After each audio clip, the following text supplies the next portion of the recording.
وہ کھڑے ہوئے کہا اے اللہ کے نبی میں لے آتا ہوں. کہا کب تک لاؤ گے؟ کہا آپ کی پلک جھپکنے سے پہلے لاؤں گا. آپ کی پلک جھپکنے سے پہلے لاؤں گا. اتنا فاسٹ. اور قرآن کہتا ہے فَلَمَّا رَآهُ مُسْتَقِرًّا عِنْدَهُ. حضرت سلیمان علیہ السلام سے بھی بات ہو رہی تھی. پھر سلیمان علیہ السلام نے پلٹ کر کے دیکھا تو وہ تخت لا چکے تھے. ارے اتنی تیز یہ کون سی طاقت ہے؟ انٹرنیٹ کا زمانہ، فیکس کا زمانہ. کوئی ایسی چیز ہے جو فوراً پارسل میں بھیج دی جائے؟ آج بھی اتنی فاسٹ سروس نہیں آئی. یہ 4000 سال پہلے اگر فاسٹ سروس آئی تھی تو تمہیں اندازہ ہونا چاہیے قرآن بتا رہا ہے اولیاء اکرام کی طاقت کتنی ہوتی ہے.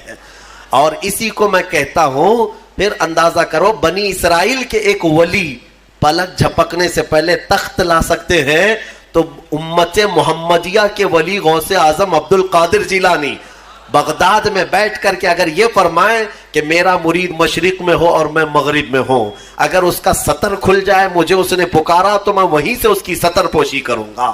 بالکل غوث پاک نے حق فرمایا کیونکہ اولیاء کو اللہ نے وہ طاقت اور وہ تصرف عطا کیا ہے. بہرحال وہ تخت تو آ گیا. وہ پتہ نہیں کتنے دنوں کے بعد سبا بلقیس آئی.